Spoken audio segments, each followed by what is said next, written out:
So let's do the texture on the pumpkin. Now it's nice to have an actual HDRI on this, so we're just going to pick one. We're going to go into environment texture, and I'm going to open one from Polyhaven, and I'm just going to pick something that's a bit on the dark side, maybe with a lot of reflections, trees on it maybe. Let's just have a look, see if there's anything suitable that I've downloaded. I'm just going to actually have this as my background. So you've got a few trees, and it's a nighttime scene, and you've got some lights. What I'm going to do now is you can actually start to actually build your scene. So you go into the actual rendered properties, go to film, and I'm going to make this transparent. So that means that all the reflections, if we were to make this silver, you'll see. So let's go into the orange texture, and we'll take the metal right up and take the roughness right down. As you can see, it's reflecting our background. I'm just going to undo that, Control Z, just actually put it back to where it was. Pumpkins, they tend to be not a linear colour like this, so I've found a really easy solution to this, and then what we'll do is we'll tweak some of the settings like the lighting and other things in this third and final tutorial. What we've got here, we've got metal. Right, instead of metal, what we're going to do is actually click on this, and we're going to press the N key, which will then add a noise texture to this, and then we'll set the scale to 10. And as you can see now, we've got actual bits of shady parts on our material, which is quite a simple and easy effect to apply. And if we do the same on the roughness, so select roughness, press the N key, and we get this noise texture, and you can actually change the actual scale of this, but we're just going to set this one to 10 as well.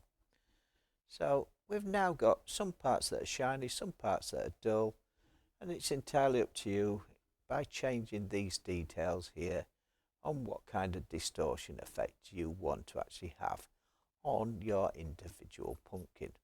As you can see, that's quite an easy way to actually get some colour variation on your pumpkin.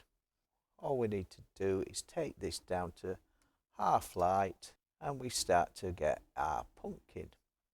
Just going to add in a mesh, and it's going to be a plane, just to actually pick up our shadows. Oops. Control Z. Because it's got proportional editing, when I actually move the plane, just scale this up, G and Z, just so we get different effects from our pumpkin, which then will pick up our mouth shadows.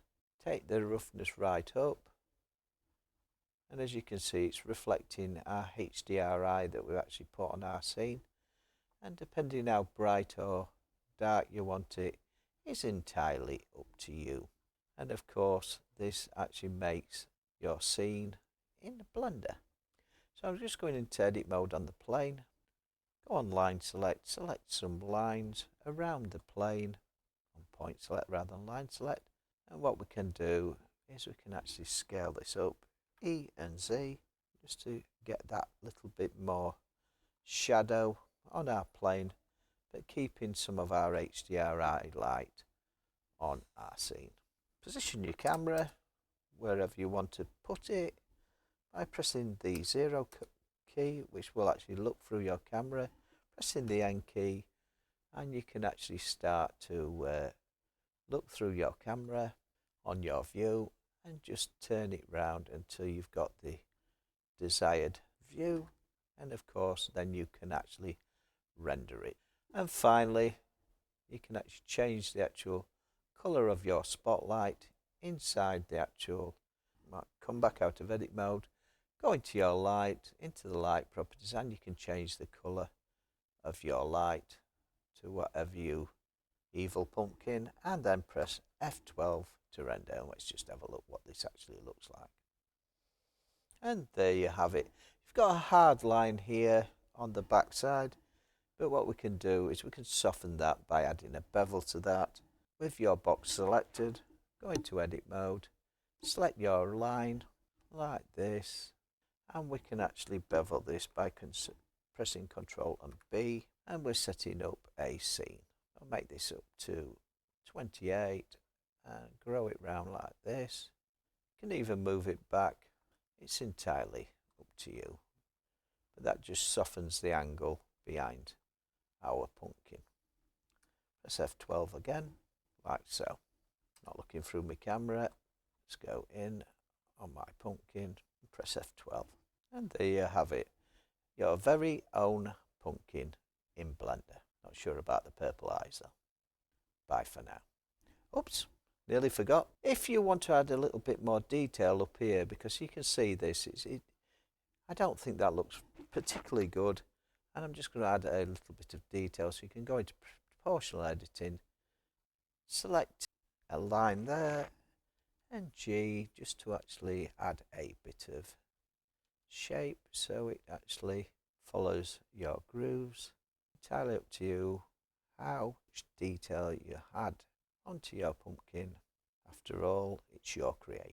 But little details make big differences. Out of edit mode, and as you can see, we've got our very own. I think I'll turn it round this way and zoom in. Now turn it round that way and zoom in on it. Press F12.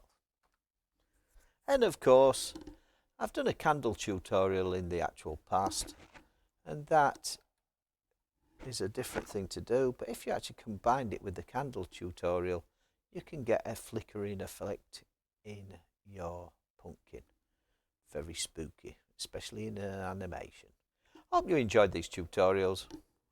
If you find them useful, then of course subscribe to my channel and enjoy your blending, and bye for now.